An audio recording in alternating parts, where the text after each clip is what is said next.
Hello and welcome to Airheads, a not-so-serious look at the serious business of royal rumours, gossip and gowns. I'm Tom. And I'm Maeve. And we are so sad.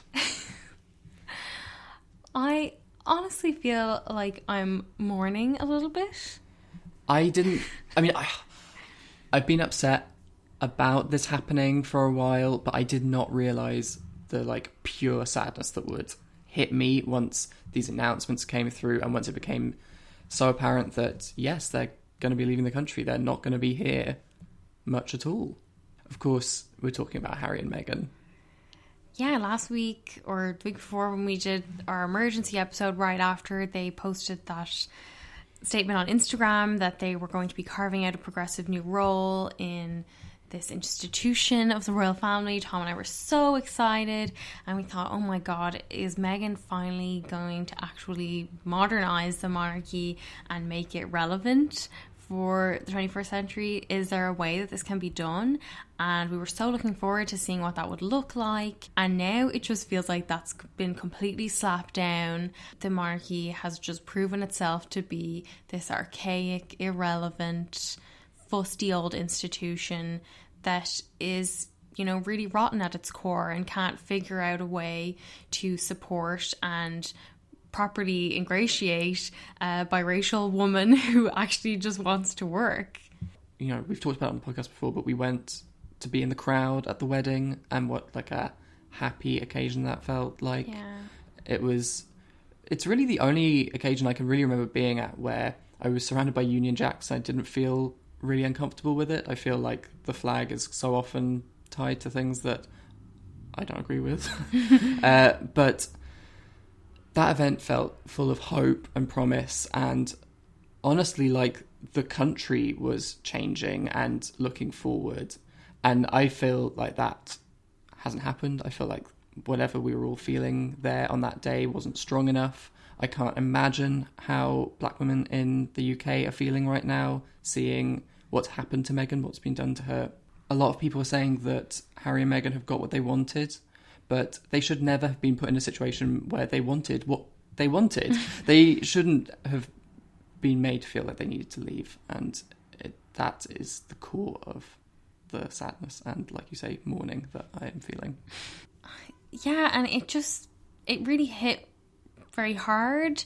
Getting that statement on Saturday evening was like its own kind of bombshell, that they really weren't going to be able to do anything to accommodate Harry and Meghan.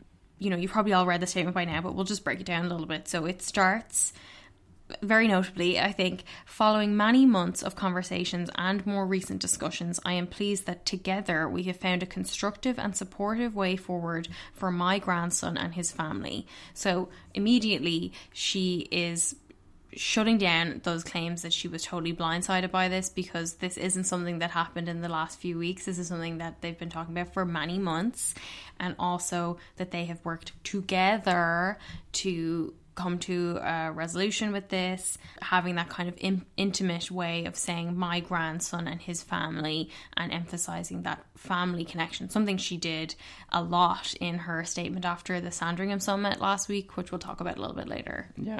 She goes on, Harry, Meghan and Archie will always be much loved members of my family.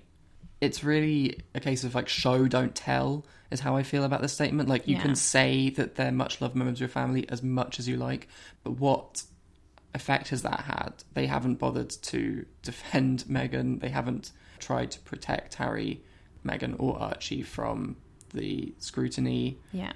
So just telling us this doesn't do it for me.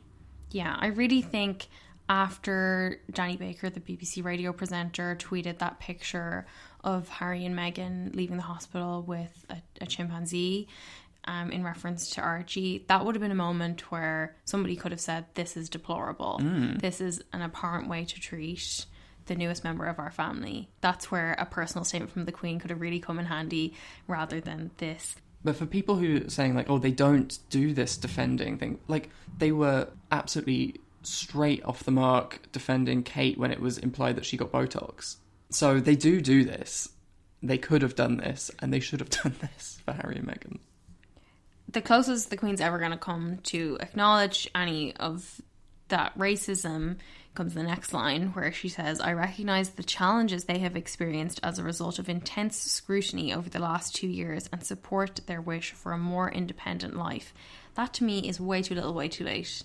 She goes on to say, I want to thank them for all their dedicated work across this country, the Commonwealth and beyond, and I'm particularly proud of how Meghan has so quickly become one of the family. We do know that the Queen invited Meghan on the royal train and they had that solo engagement, just the two of them. That was so nice. We loved those pictures of them together.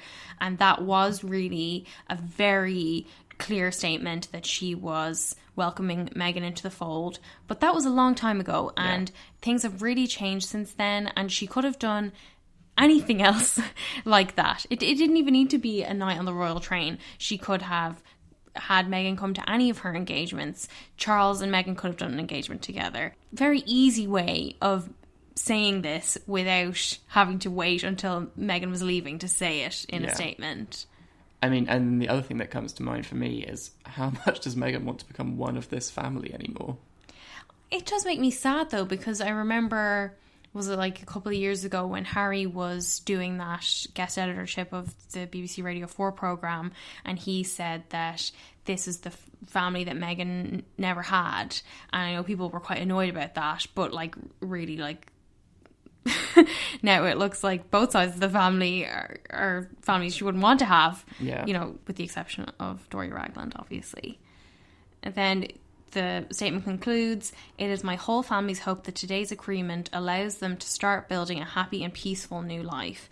So this kind of has been read by some as the Queen leaving the door open for Meghan and Harry to return. It was quite a significant, I thought, change in the Mirror's coverage of this, that when they initially reported on it online, they said that Harry and Meghan were given a way back into the royal family by the Queen if they have a change of heart, by emphasising the affection for Meghan and unconditional love for Harry, Meghan and Archie, rather than shutting them out. They then changed that very seriously in how they had on their front page, and then their splash just, I think it was a couple of hours later, was talking about them being shut out in the cold, so by the same reporter, Russell Myers. So, you know, the narrative was evolving very quickly, but I do think that is a possibility. Like, I think Charles, I feel especially, knows that Meghan and Harry would be a real asset to him when he's king, and that they're not shutting down the possibility that they could find this part-time royal role that they were unable to find at the moment further down the line. Yeah, I mean, Charles is not going to be as beloved a monarch as his mother. No way. He's a much more divisive figure, so he's going to know when it's his turn that he needs as many of the big players on side as possible, especially as Harry and Meghan are so popular with younger people. Yeah. This was the first part of the statement, which was a personal one from the Queen, and, you know, about as emotive as we're ever going to get from the Queen. Yeah. But then they left it to the second statement, which was stated as being from Buckingham Palace, as the one with all the logistical details, or as much of the logistical details as are available right now. And this began, the Duke and Duchess of Sussex are grateful to Her Majesty and the royal family for their ongoing support as they embark on the next chapter of their lives. So from the first words there, you know that they are still using their titles. Yeah. Because that's what the Duke and Duchess of Sussex are. Titles. The HRH is the honorific, the styling, which we'll come to in a moment. It continues, as agreed in this new arrangement, they understand that they are required to step back from royal duties, including official military appointments. They will no longer receive public funds for royal duties. They will still get the private financial support from Charles. It's not 100% clear whether that's going to come from the Duchy of Cornwall or from his private income, or how much of that they will receive. Last year, for example, he paid $5 million to Will and Harry. Harry got apparently 2.3 million of it, according to the Mail. I do think it's very sad that Harry has to give up his official military appointments. There are 3 of those: the Captain General of the Royal Marines, which is one he inherited from his granddad Prince Philip, the Honorary Air Commandant, Royal Air Force Huntington, and Commodore-in-Chief of Small Ships and Diving.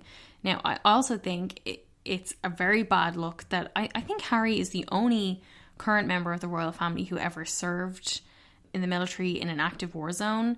I can't remember where the Queen drove her Land Rovers around, but I don't know if she was on the front line. But the only person who actually has that first-hand military experience has now been stripped of his military appointments, something that was very important to him. We've heard so much about how that was one of the times that he really found purpose in his life when he was in the military, and something that was very crucial to his happiness at that time. As well as that, Prince Andrew can no longer perform his military roles, though he hasn't been stripped of them like Harry has. So the British military has really lost a lot of royal support in the last few months. It'll be interesting to see who is going to take that stuff on. Because what about the small ships? They need someone to look after the small ships, and there's no one left. The statement continues, with the Queen's blessing, the Sussexes will continue to maintain their private patronages and associations. While they can no longer formally represent the Queen, the Sussexes have made clear that everything they do will continue to uphold the values of Her Majesty. Okay, well, let's not go into exactly what values Her Majesty upholds, but some of the private patronages that they uphold include the Invictus Games and Centre Bali, but it's not sure whether things like Meghan's National Theatre patronage will remain. I would have thought they'll probably get somebody else in. Yeah, that's one that was handed down from the Queen. So yeah, it's a real step down. If that's an official royal patronage, they might insist on having a working member of the royal family as their patron, although I would imagine the National Theatre would have much preferred to have Meghan, a former actress, as patron. So Harry and Meghan are going to lose their appointments as Commonwealth Youth Ambassadors, which is a major loss because I don't think Will and Kate have the same appeal with young members of the Commonwealth as Harry and Meghan do, especially as so many of them look like Meghan. They will remain president and vice president. That's Harry is president, Meghan's vice president of the Queen's Commonwealth Trust. Yeah. I do think it's very notable that they have that line about upholding the values of the Queen. That's really letting everyone know, like, don't worry guys, we're not going to be making any like tacky commercial deals to like spawn skinny tummy tea or whatever. Like, at the same time, there isn't going to be any formal oversight of how they earn their money, which they get in turn for what they say in the next line, that the Sussexes will not use their HRH titles as they are no longer working members of the royal family. When I was reading this out to you, and I was like, oh, that's so sad. Like, to read that line about them no longer being working members of the royal family seems like a blow. Yeah. The royals are being very clear that there's no such thing as being part-time. You're in or you're out. There's no room for progressiveness in such an archaic institution. I mean, I'm sure this is something that Harry and Meghan are happy to do. I can't imagine Meghan goes around lording her HRH over people, but it just seems like a real pity to have them like have no royal work anymore. It's quite an interesting situation, though, that it's not stripping them of the HRH. Basically, the HRH is silent now. It seems like it's almost like keeping this kind of leash on them slightly, making sure they can't just completely go and do whatever they want. But I also think it has something to do with what they learned from Princess Diana. Yeah. That after Diana divorced Prince Charles, that the Queen snatched back her HRH. After that, she was styled Diana, Princess of Wales, so we're not actually supposed to call her Princess Diana. But now Harry will be styled Harry, Duke of Sussex, and Meghan, Duchess of Sussex. There is that nice like echo of Diana there, but also the Queen understanding that if they were to remove the HRH, that there could be some fallout like there was with Diana. But I do think we should point out that it's very inaccurate. Everybody saying they're losing their titles, they're being banned from using their titles because they're still retaining their titles. It's actually the honorific that they have chosen to drop. Yeah, they also chose not to have a title for Archie when he was born. Like, this isn't the first time that they've shown that they are not that into those kind of stylings. Yeah. The next line is, the Duke and Duchess of Sussex have shared their wish to repay sovereign grant expenditure for the refurbishment of Frogmore Cottage, which will remain their UK family home. So this £2.4 million has been following them since they moved into Frogmore Cottage. Just before. Yeah. Like, immediately I was like, this is a boss bitch move. This is Meghan, like us, wanting to never, ever, ever again hear £2.4 million in taxpayer money, taxpayer funded Frogmore Cottage. She wants that to stop haunting. Yeah. Basically every story written about her mentions the £2.4 million in taxpayer money, and she wants to see the end of that, as do we. I got so excited about it, and then I saw some other stories were positioning this as the Queen's punishment. Yeah. That the Queen was demanding that they reimburse the taxpayer funds. We had heard from senior courtiers who told Robert Jobson at the Evening Standard that Harry and Meghan will be punished for their decision to leave, and that this would be the punishment. But then there was a story in the Mail on Sunday that the offer to repay the funds was Harry's opening gambit at the Sandringham Summit, designed to show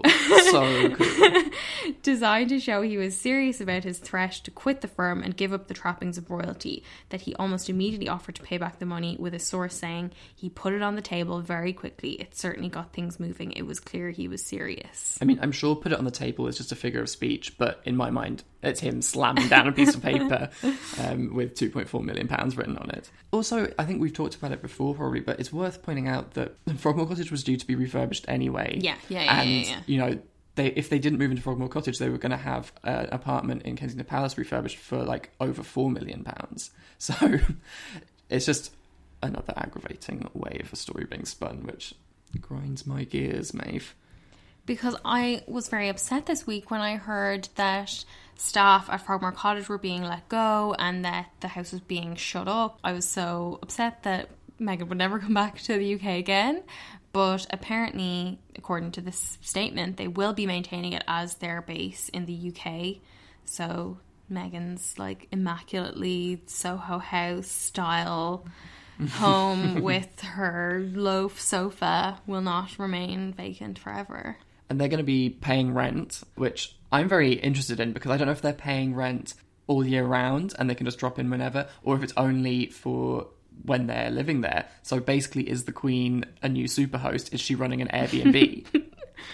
Apparently it is going to be all year round, and the Sunday Times estimates that that could be as much as £10,000 a month, and they'll also have to meet its running costs all year round, whether they're living there or not. But the Mail estimates that rent could be as much as £360,000 a year. They do note rather snarkily that Harry and Meghan are going to spend the majority of their time in North America. But, you know, Kate and Will had apartment 1 in Kensington Palace all done up for them, and they spent the majority of their time in Anmore Hall in Norfolk. Still do, so... There are still some outstanding questions about security. The palace statement said that it would not comment on the details of security arrangements. So people are still getting very worked up about this, about whether UK taxpayers will have to still pay for the security, whether the Canadian government will have to pay. Also, can they still use the Sussex Royal branding? Will they have to drop the Royal? This seems to be like a fucking major issue for royal reporters. They're freaking out about it. I mean, that seems like it should be totally fine. You know, I personally think they should come up with a new title, and I'm sure Meghan has a notebook somewhere with many titles written in her elaborate penmanship because she's the expert on branding from the TIG. But I just think it would be a good idea to avoid, like, it makes them an easy target for criticism if they do keep it, that anything they do will be like, well, is it royal? Yeah, exactly. They need to ditch that. It's fulfilling the same function as this invisible HRH leash, in my mind. We also heard that the new model will take effect in spring 2020. From now until then, there's going to be a period of transition when Harry and Meghan will reportedly still carry out official royal duties. So we've heard that Harry is going to be at a summit in the palace tomorrow, that Meghan is reportedly going to come back to the UK at some stage before spring and do a couple more royal engagements. We don't know what those are going to be yet, but as well as that this plan is all going to be reviewed in a year's time. Yeah, this kind of yearly review is also a big deal. I think it's like this probation period. They're going to have, presumably, any commercial work that they've done will be reviewed on this, like, but is it royal criteria? It's a bit demeaning, this I do think review. it's meant to reassure the, like, pearl clutcher people that we've got them on a leash. And, you know, I just hope that in a year's time it'll be Harry and Meghan who are looking for more freedom and not the Queen, if she's even still around then. But all in all, I thought it was pretty efficient for 5 days' work. Yeah. We did see Harry and Meghan update their Sussex Royal website. They added a line: in line with the statement by Her Majesty the Queen, information on the roles and work of the Duke and Duchess of Sussex will be updated on this website in due course. We appreciate your patience and invite you to explore the site to see the current works of their Royal Highnesses. Yeah. Intriguing. Yeah. But I mean, if you read through their whole website and you still want more, just go to sussexroyals.co.uk, which is this teen who breeds snakes. It's a good kind of antidote to everything that's going on. He does have a snake called Kate, I think. But yeah, anyway. The reactions to this statement have been, like we talked about, phrases like cast out, hardest possible Megxit, abdication has been thrown around a lot as well. Yeah. They had a royal expert talking to The Sun who said the Queen has brought down the iron fist of monarchical leadership. Which is incredible phrase. Oh my God. To use about this 93-year-old Queen and her iron fist. With her, like, special glove. But, I mean, it's so fascinating because, you know, when we were reading it, we were like, oh, like, you know, it's really sad that they weren't able to work out a way for Harry and Meghan to keep doing royal work, but at least Harry and Meghan are getting what they want. It seems like that little gambit paid off for them. But then to read the fucking papers today, it was like, Jesus Christ, Harry and Meghan pushed out, like, Harry and Meghan out in the cold. Like, it really painted it as a much more irreversible, cold-hearted, bitter... Well, they were really at pains to make it clear that they did not get what they wanted. Yeah. Even if they got what they wanted. But there were also sources telling the Mail and like various other papers that the talks were all extremely friendly and constructive. Everyone is pleased to have got here. And in a way, I can believe that. Yeah, I mean, I think that they don't want to keep talking about it. They want, you know, Harry and Meghan wanted decisions on this.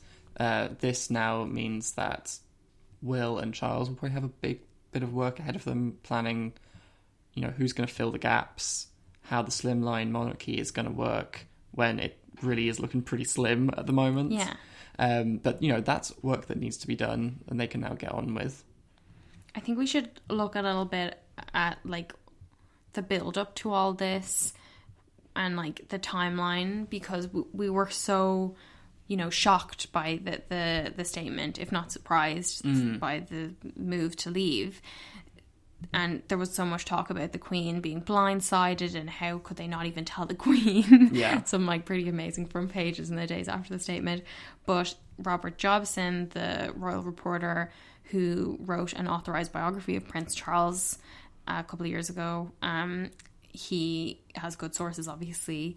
He's the royal reporter for the Evening Standard, and he had a bit of a timeline about how the Sussexes' original statement came out, and he said that Harry had initially contacted Prince Charles about spending more time in Canada and America just before Christmas, but was told he needed to come up with a thought-out plan and put pen to paper. And then we learned from Tom Bradby in the Sunday Times that when Harry was told to put pen to paper, he was reluctant to do so because such documents normally leak, as he's well aware, but he was persuaded to do it anyway. And he sent this draft proposal to his father early in the new year and was again informed that more time was needed to think through the complex implications, particularly over funding. Harry must have been aware that these kind of talks can drag on if you don't put pressure, because he requested a summit with the Queen at Sandringham as soon as he came back from his break in Canada.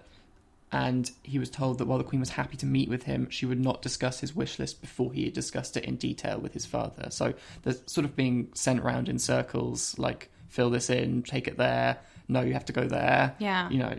Then we got the detail that this planned meeting was blocked by courtiers. As if that's, like, no big deal. But the Queen had apparently made it clear to Harry that he should not go public about his future plans at the time. And then...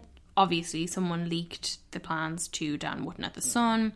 they got that big story, and a source close to the Sussexes told Omid Scobie at Harper's Bazaar that they felt they had been cornered. It was a case of act now or lose control of something they had spent a long time working on. So we posted on Instagram stories that we wanted to answer some people's questions about all of this, and one of the questions the listener asked us was, do you think Kensington Palace leaked the story to the Sun? So I mean obviously this is complete speculation. We're like totally unsourced, we don't know anything, but there's a few things to think about here. So we know that Dan Wootton, the journalist of the Sun, is reportedly friendly with Kate and Will's communications person. We also know that both Kensington Palace and Clarence House are incredibly leaky households. Yeah. And there's constant leaks coming out of them. From past leaks, it does seem like the Cambridges prefer to leak to the Mail than to the Sun, but that doesn't mean they never do. We also know that Harry was worried about putting this in writing at all because he thought exactly this would happen. And like some people have said that it was Meghan's American PR firm that leaked the plans to Dan Wootton. Which sounds like totally wild. Like they have legal disputes with the Sun at the moment. I mean, obviously it was either Prince Charles's team or Prince William's team that leaked it. So you can kind of take your pick. I don't know if it makes that much difference which one of them it was. Either way, reprehensible. Yeah, absolutely. And also it's totally cutting off their own nose to spite their face. Yeah, it completely backfired. They maybe thought they were getting one up on the Sussexes, but it actually just made everyone look bad. Yeah, and then it meant that they had to have all these discussions in the public eye rather than having them kind of at their own pace. Yeah, it was all so accelerated that, you know, everybody lost out. One of the other questions we were asked was whether the timing of the release was a good or bad move in regards to optics and PR if it was based on trying to get ahead of a leak. I stand by our initial reaction was that it was a great move that meant that it was more likely the Sussexes would get what they wanted. Basically, they're being kind of pushed around by courtiers and this kind of convoluted system of meetings. And when faced with a leak, they decided, okay, if you want to know, if you think it's important for the people to know what's going on here, we're going to set out exactly what we want in front of everybody. Yeah. I do think this wasn't the ideal move. Like, I'm sure they didn't want to have to do this. They would have rather announced it when they had everything planned out, as is Meghan's modus operandi. Like, she doesn't like to announce things before everything's all set and planned out. But the fact that they did this, it shows how worried they were and how they felt like they couldn't trust the people around them, which is really sad. And shows like how toxic things have gotten in that family. Yeah. I think we heard a lot about what led up to this. Why are they leaving? And obviously there's no one thing, but I thought we could maybe run through some of the main reasons why. Because one of the things I saw were reports that the whole Prince Andrew interview on Newsnight actually had a much bigger role than people previously assumed.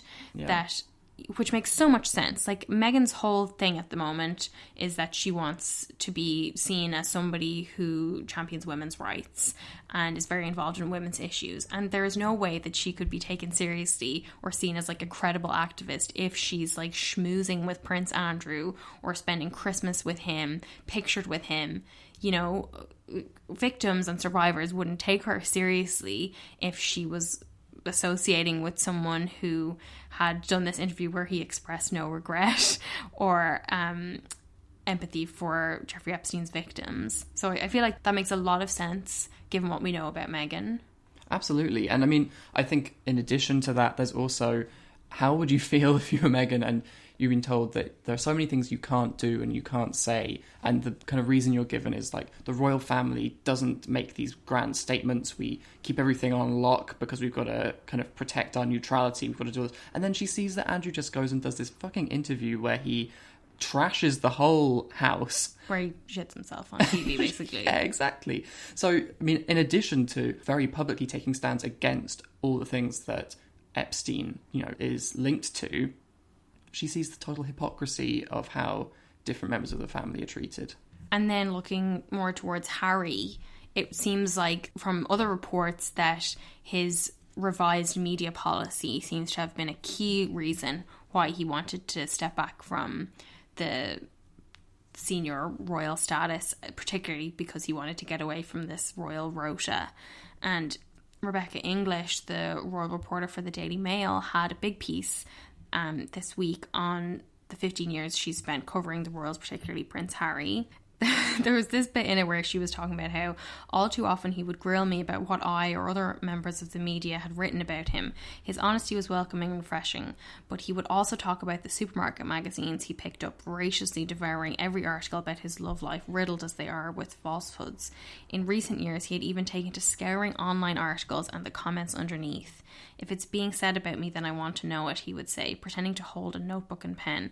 One day I would really love to have my own newspaper column so I could write the truth and tell people what I think.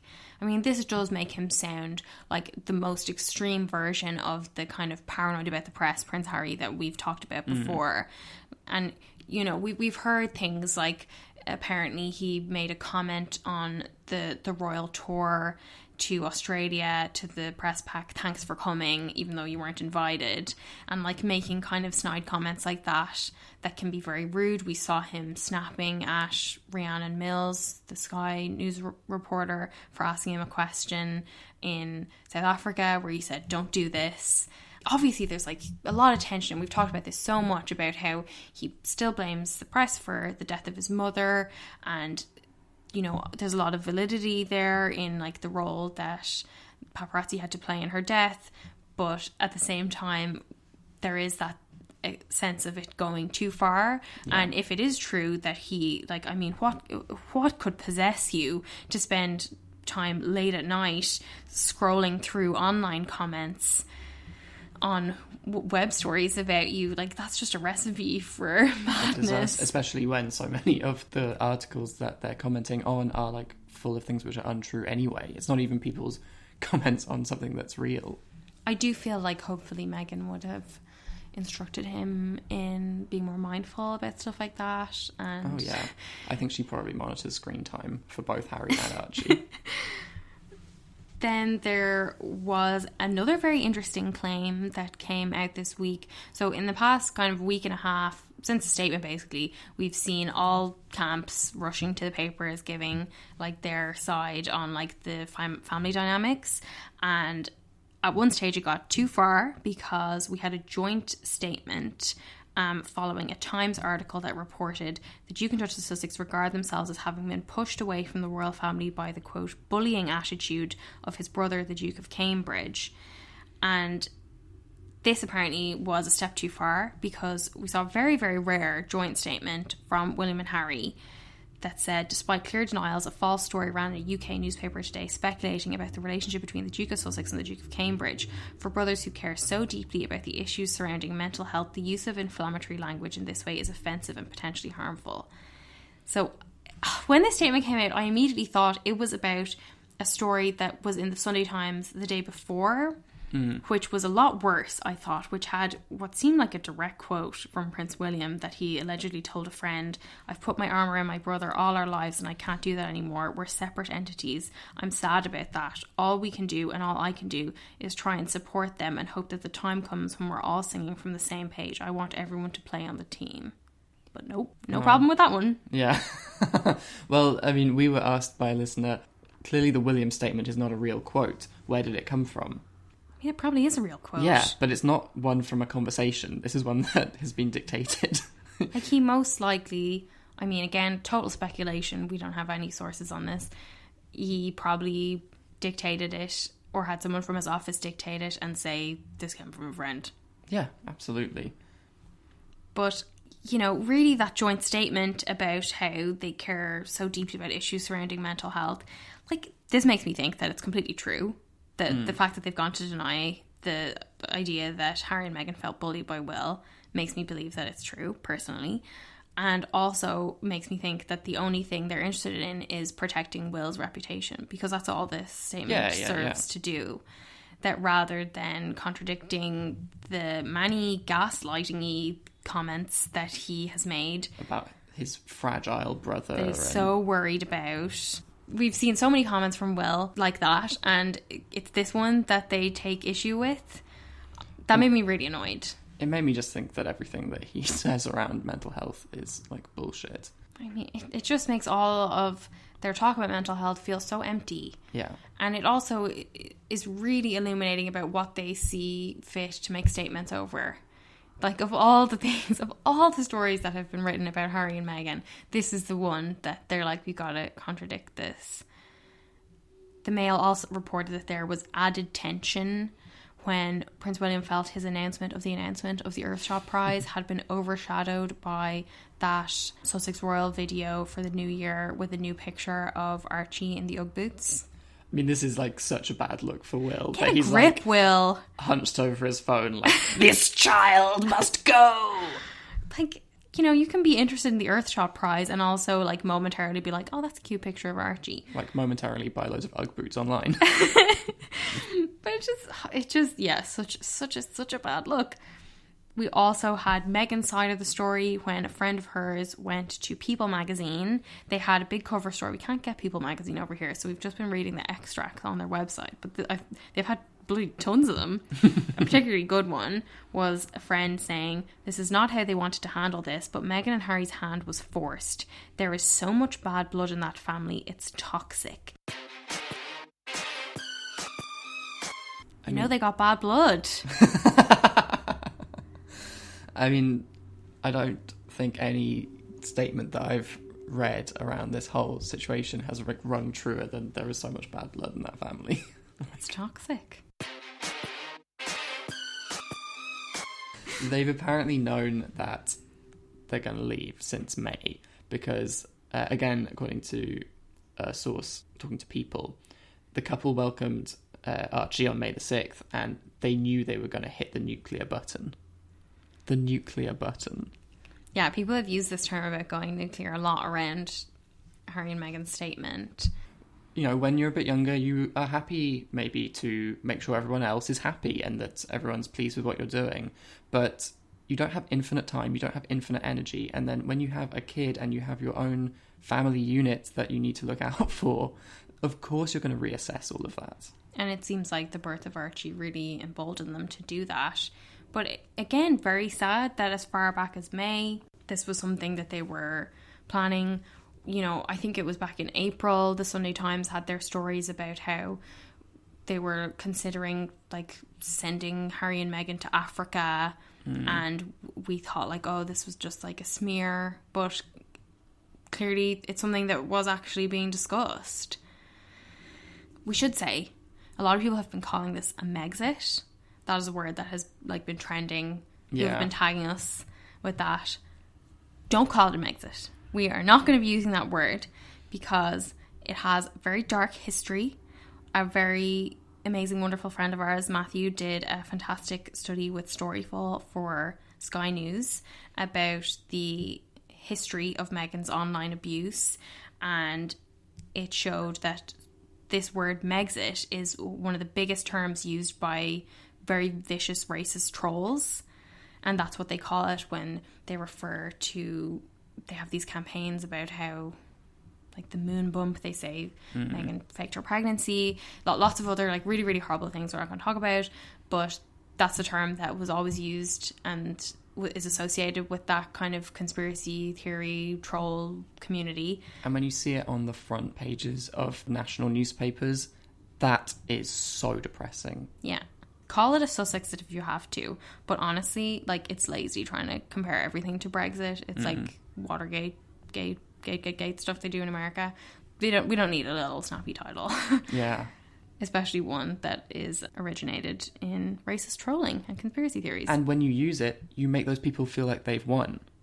Yeah, you're just amplifying those campaigns. And also we heard there was a story that The Guardian did some data analysis this week on the press coverage of Meghan. So there's been a lot of like interesting pieces, like BuzzFeed did one that went like totally viral comparing 20 headlines of things that Kate and Meghan had both done and showed how differently they were covered. And then we've got the like hard data analysis from The Guardian as well. Yeah, so they analysed articles from 14 papers between May 2018 and mid-January 2019. So this is not even a year. This is actually really just over like 8 months. There were 843 articles about Meghan. So 43% of those were negative, 20% were positive, and then the remaining 36 were neutral. But if you compare this to the coverage of Kate over that time, so she only had 144 articles, which in itself shows you the level of like manic obsession with Meghan. So, I mean, because you always think of like Kate being someone that people are obsessed with, but this is like on another level. But of Kate's 144 articles, 45% were positive, 47% were neutral, and 8% were negative. 8% compared to 43% with Meghan. That's really glaring. Basically, like, straight after they released the statement, Meghan went to Canada. We learned that Archie had actually stayed in Canada with Jessica Mulroney, who, by the way, shared an amazing inspirational quote on Instagram after the statement, where she quoted filmmaker Gina Carey, "A strong woman looks a challenge in the eye and gives it a wink." Incredible. Just so good. Anyway, so Meghan goes to hang out with Jessica Mulroney and Archie in Canada, and Harry goes to hang out with the Queen in Sandringham for the Sandringham Summit. So this took place on Monday, and Harry arrived 2 hours early to have lunch with the Queen and speak with her privately. And then they were joined by Prince Charles and Prince William, and spent like somewhere between 90 minutes and 2.5 hours talking through the plans for the Sussexes' future. My favourite detail was that we heard that Meghan had reportedly been going to join the conversation by phone if it suited her schedule, given the time difference, which is just beautiful move. But anyway, the Sussexes spokesperson said they ultimately decided beforehand that it wasn't necessary for Meghan to join the discussion. So the outcome of the Sandringham Summit was the Queen's statement, in which she used the word family 8 times. There were other kind of notable things, like using Harry and Meghan first names only. And so it was like hailed as this like unprecedentedly personal statement from the Queen. So while she said like in the statement that they're very supportive, she also said, although we would have preferred them to remain full-time working members of the royal family, we respect and understand their wish to live a more independent life as a family while remaining a valued part of my family. Family. I thought it was kind of a shady line. Like, did she have to include that she would have preferred them to remain full-time working members of the royal family? She knew that was going to just feed this narrative that they're disobeying the Queen, they're defying the Queen's desires, they're breaking the Queen's heart, she's devastated, blah blah blah. There's different ways to say we'll miss them. That and that, you know. If you're being kind to the Queen in your like interpretation of this, you read that as her saying like, oh, I wish they would stay and I could see them all the time and go to things with Meghan and things like that. But, you know, just say I'm going to miss them.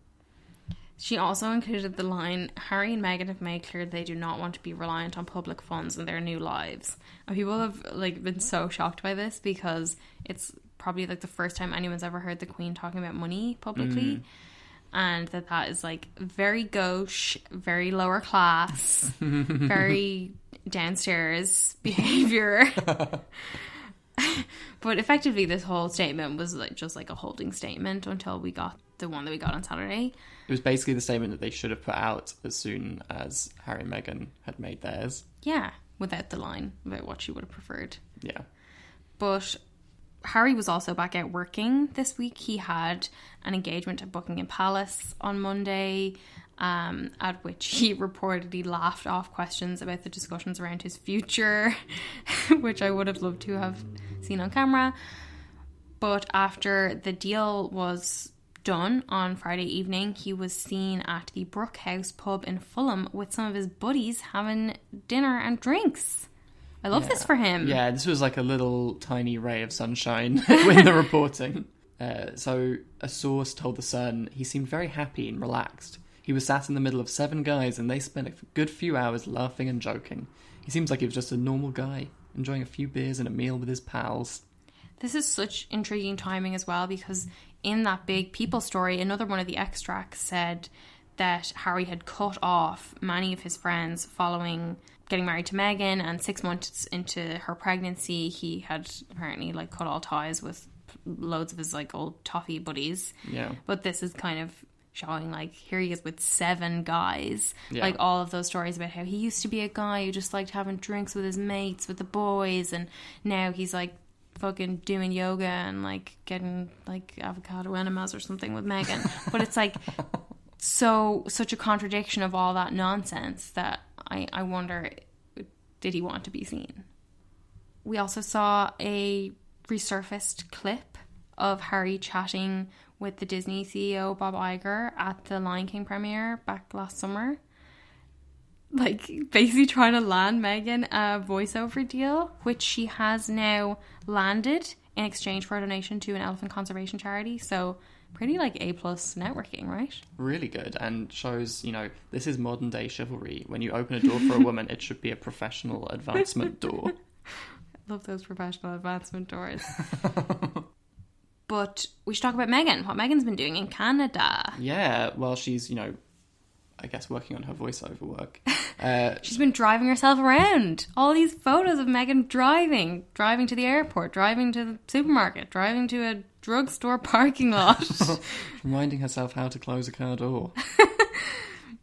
But as well as doing like a serious amount of driving, Meghan also took a seaplane from Vancouver Island to the mainland to make some private charity visits. The places that she visited were so Meghan. They're kind of exactly what we expect from her kind of interests. So she went to a women's shelter in Vancouver called Downtown Eastside Women's Centre. It provides support services with meals, counselling, advocacy and programs which nurture and empower members to more than 500 women a day. Yeah, it's a drop-in centre and an emergency night shelter. And on its website, it says the neighbourhood is known as ground zero for violence against Indigenous women and girls, and 70% of the women accessing the Downtown Eastside Women's Centre are Indigenous women, but it also helps sex workers, trans women, women suffering with addiction, homelessness. So a lot of things we've seen Meghan show an interest in already. And already working with local news, we saw the Canadian Broadcasting Corporation, the CBC, had the story on this. They spoke to the centre's acting director, Kate Gibson, and we heard that Meghan spent more than an hour with managers and staff learning about issues faced by marginalised and vulnerable women. Kate Gibson said she was just casual and lovely. She just wants to get to know the community. We know she's going to come to Canada. I think that she just doesn't want to be a sort of stranger in the midst. She just wants to get to know people. Clearly she doesn't want a repeat of what happened when she came to the UK, where she was so cut off from everyone, all her friends. And this meeting was arranged, I was delighted to hear, by Meghan's aide, who sent a somewhat mysterious email from a Hotmail account to ask about security. This is deep cover. Hotmail. Oh my god, do I need to get a Hotmail account now? It's like Hotmail is back. Meghan brings Hotmail back. But yeah, so she was very well received there. She also had some more tea on a visit to Justice for Girls, which is an organisation that provides girls-only programmes and services to help those struggling with homelessness, poverty and violence. Omid Scobie had more details about this in Harper's Bazaar, where he said one of the key topics discussed was Canada's current and ongoing epidemic of violence against Indigenous girls and women, which has seen over 4,000 Indigenous women murdered or go missing across the country in the past 30 years. So that's like very interesting that Meghan is already sort of carving out a specific issue that she wants to focus on over there, like in just 2 meetings. But, you know, it'd be interesting to see where she goes from there.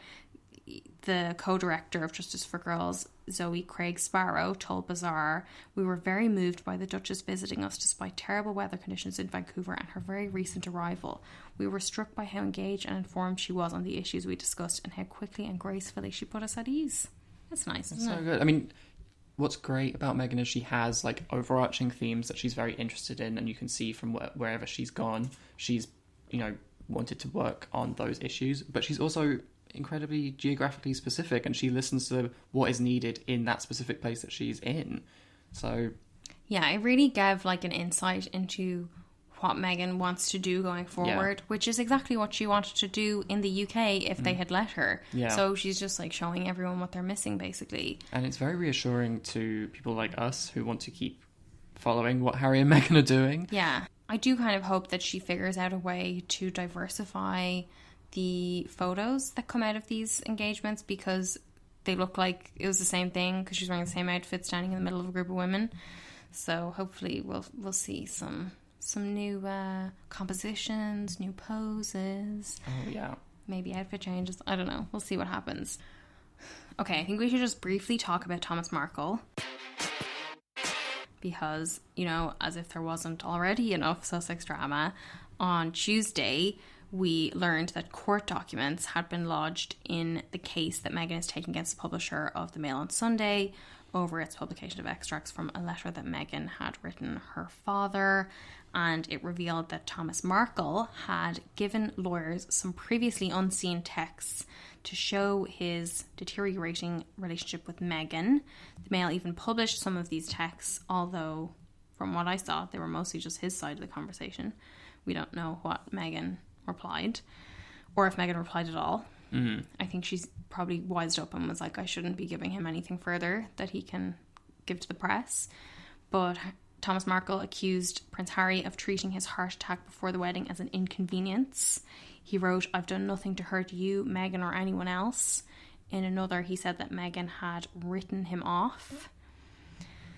But I think the big thing about this is it's showing that, like, the defense case is going to be that Meghan was the architect of her own breach of privacy. So I think this is something we've talked about in the podcast before. Basically, this theory that Meghan wrote the letter to her father knowing that it was likely to end up in the public domain, and in doing so that she actually orchestrated its publication.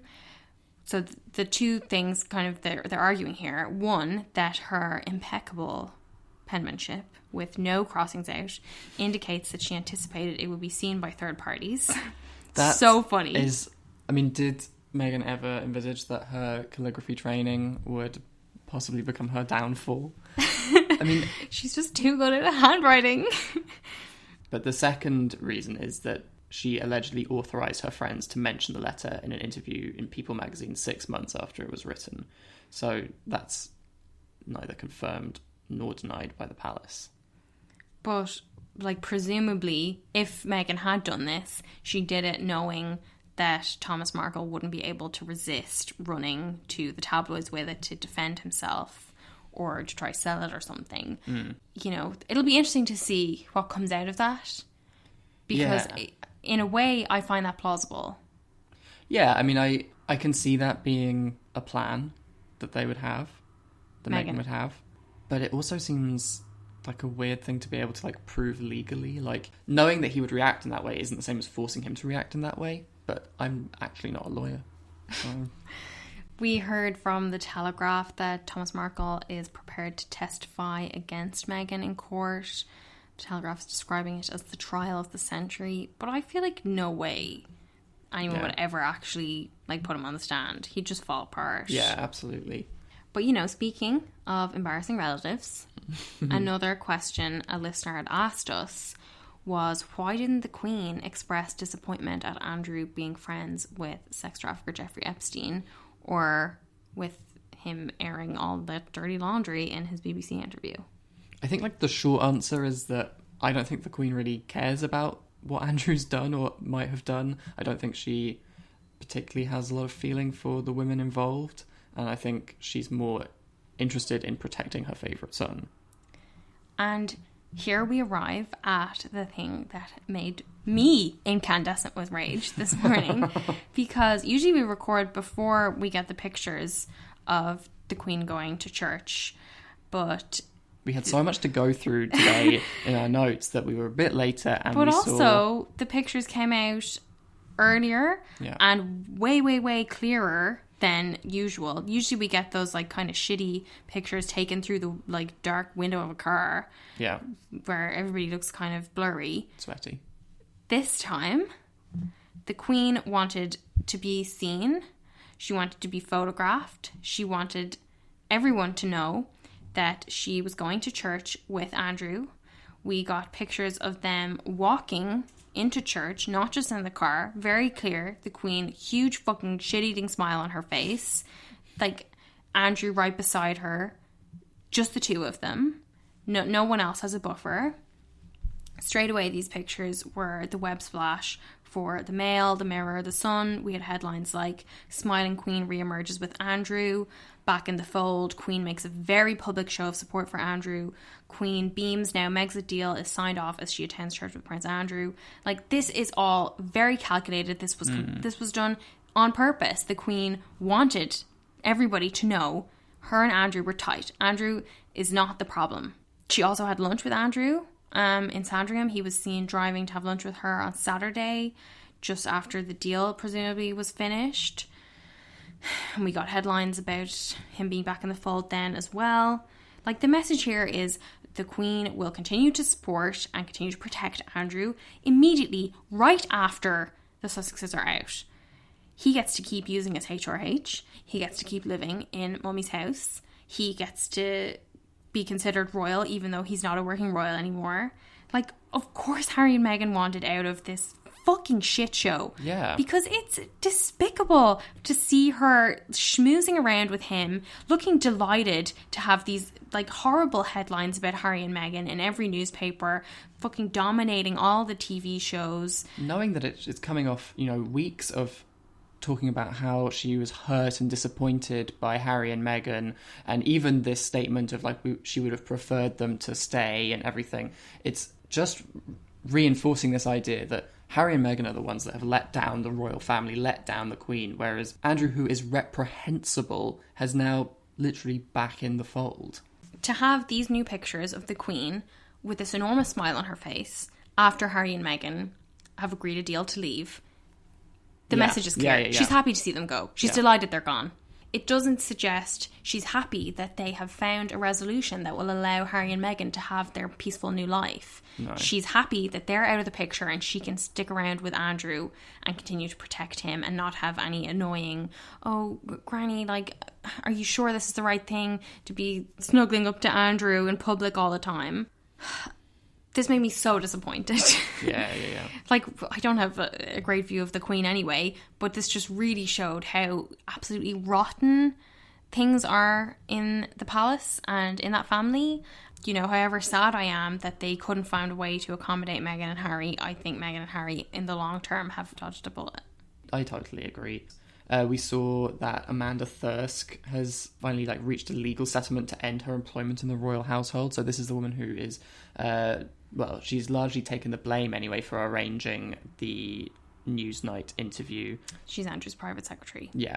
I wonder whether she is being paid off for taking the blame when it was probably Andrew's insistence that he do this interview. But you also wonder, what does she know that she is being paid to be quiet about? This payment is worth tens of thousands of pounds, which seems like a really small amount of money, like a suspiciously small amount of money that makes me think that the actual amount of money is preposterously huge. Yeah. And yeah, this is almost definitely going to include some monstrous NDA. But it's understood that she will continue as chief executive of Pitch at Palace Global, which is the privately owned international arm of that stupid project to back entrepreneurs that is Prince Andrew's baby. Yeah. Pitch at Palace lives. But Andrew is not the only festering wound in the royal family, is he, Tom? You may remember from our very first episode that we talked about Kate's unusual habit of wearing a plaster on her hand at public events. Basically, clumsy Kate strikes again. We spoke before about the mysterious plasters that Kate has been spotted wearing to much tabloid consternation, and the mystery plaster has returned. So Kate and Will made a trip to Bradford this week, and yet again, on her thumb, another plaster. We got some great reporting around this. So the Express went with The one sign, elegant Duchess, is not as graceful as she may seem. So sinister. The Mirror notes very accusingly, sightings of the unusual quirk have dated back years, but she has never put forward an explanation. Never complain, never explain. The plasters. Yeah. They also suggest she may have a skin condition, which seems like way too personal. Also, can Kate you... alone. The royal rota, like... Kate, can you confirm or deny that you have a hideous skin condition that you cover up with plasters? The Sun went with, Kate Middleton is rarely seen without her glossy loose curls, nude pump heels and a colour-coordinated clutch bag. And there's another accessory the Duchess of Cambridge, 38, often wears to her royal events, a skin-coloured plaster. They also described it as a skin-coloured addition to her right hand, which makes it look like a prosthetic finger or something. It's so over the top. But they note this is far from the first time Kate has been popped sporting with the medical aid. They then chart every instance that she has been seen wearing a plaster in public, which goes all the way back to 2005. You should look up these pictures, by the way. Her outfit is amazing. She's at the Gatcombe Park Festival, and I guess this is like Kate's version of festival dressing, complete with a plaster on her thumb. But basically they have no answer. Why all the cuts? Has she been nicking herself cooking? Are the kids accidentally scratching her? Or do the Cambridges have a secret cat we don't know about? They don't know. We don't know. We'll never know. Big news, though, from Bradford was that Kate told a royal fan that they're unlikely to have another baby. I don't think William wants anymore. And what William wants, William gets. This is a little bit disappointing, though. I feel like Kate loves babies. Kate's always crazy about babies. Yeah. I feel like she would have... I mean, again, totally projecting. No idea what Kate actually wants, but I just got the sense she would have liked to have another baby. Louis nearly 2 now. Boring. Need a new one. But also, just saying, a baby would be pure gold right now for the Cambridges. The other big thing I liked about the Bradford visit was a baker named Siama Ali, who made this incredible series of cakes and cupcakes inspired by Will and Kate. So it basically traced their lives from their birth to their courtship, the engagement, the wedding, birth of the children, their royal tours, like the whole shebang. Apparently it took her 3 days working night and day alone to complete this.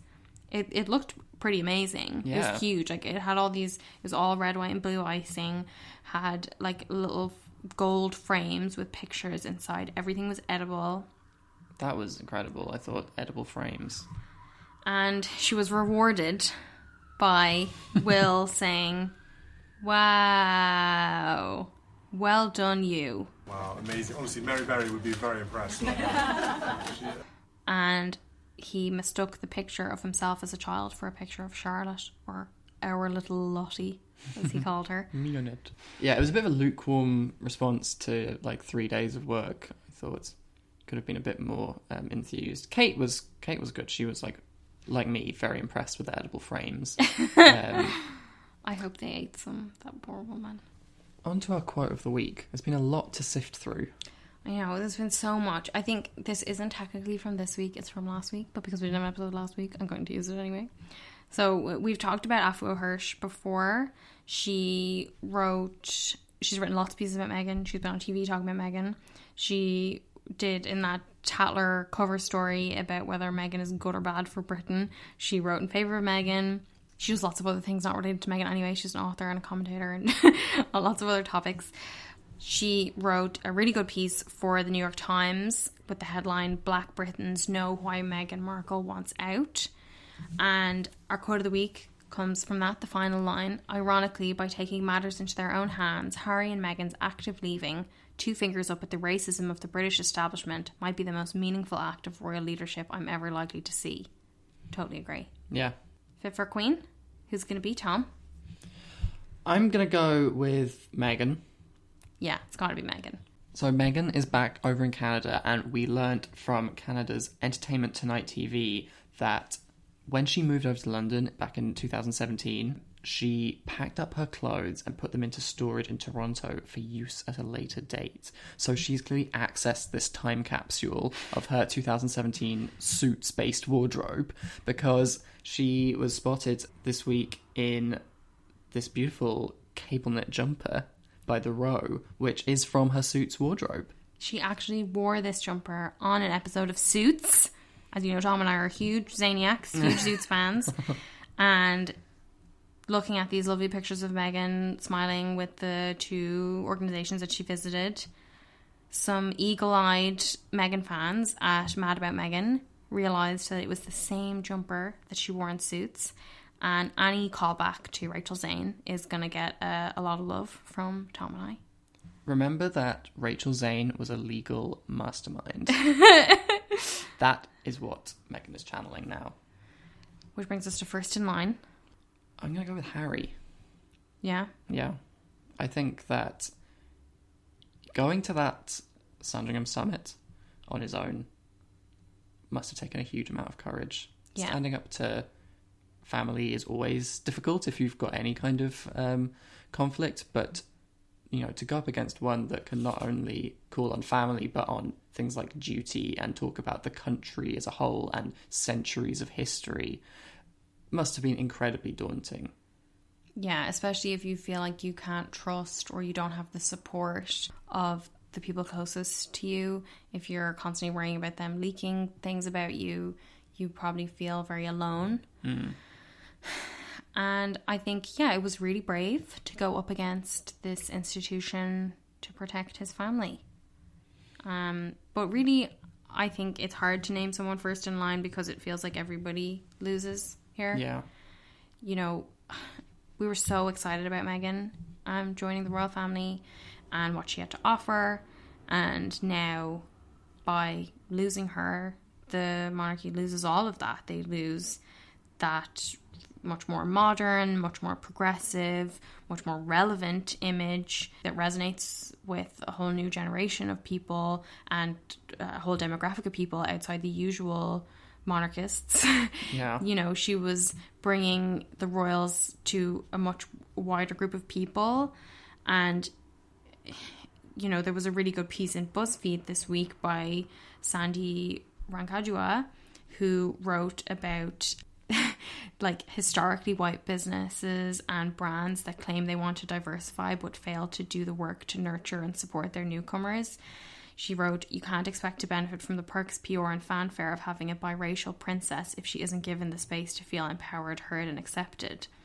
We've seen a lot written this week about this peculiar British trope about having black women, black men, people of colour invited on to British morning news shows, chat shows to basically explain their experience and knowledge of racism on live TV, and then have the white hosts like silence and undermine them. Like you could see that this week with Philip Schofield interviewing Shola Mos-Shobamamu on This Morning, where he was asking her for an example of racism, and she was saying, if you're asking me that, I want to know where you've been for the last 2 years. Or Jamelia as well was being interviewed, and she was saying, you know, what makes you so confident, so equipped to talk about this experience? You know, where are the women of colour who can talk about this? And it's so depressing because, you know, in a way, I do feel a bit like Meghan has been hounded out and that the racists have won. And that's so depressing. But at the same time, this isn't, you know, a selfish act or a weak act. This is an act of self-preservation for Meghan. And, you know, go forth and prosper. Absolutely. And it required a huge amount of strength, and that should be applauded. No, of course. It's just, it really feels like, as much as I want to be like, Meghan's the winner here, I still feel like we're losing something. She was totally failed. Like we said at the beginning, she shouldn't have to want this. No. Yeah, and she didn't want to want this. So I'm sorry to end on a dour note, but it's been a tough couple of days. Yeah. And, you know, this week we are going to see Kate and Will, Princess Anne, Prince Edward and Sophie Wessex at Buckingham Palace hosting a reception on behalf of the Queen to mark the UK Africa Investment Summit. Apparently Harry is also going to be having a private engagement at this summit. We most likely won't see him there. I'm hoping we might see Meghan do some more of these private engagements she's been doing and hopefully get some insight into what's going to be happening with them going forward. Yeah, I mean, I imagine we'll be getting more information kind of trickling through from Palace and from Sussexes and things as more things get firmed up. But in the meantime, thank you so much for listening to us. You can find us on Instagram and Twitter at AirheadsPod and on Facebook at Airheads. If you like the episode, give us a 5-star review and maybe tell a friend. And have a great week. Bye. It's such a terrible pity. For England to lose such a great legal brain. She pissed. For the people of England, like me and you, to lose one of our top people. Our top person, really.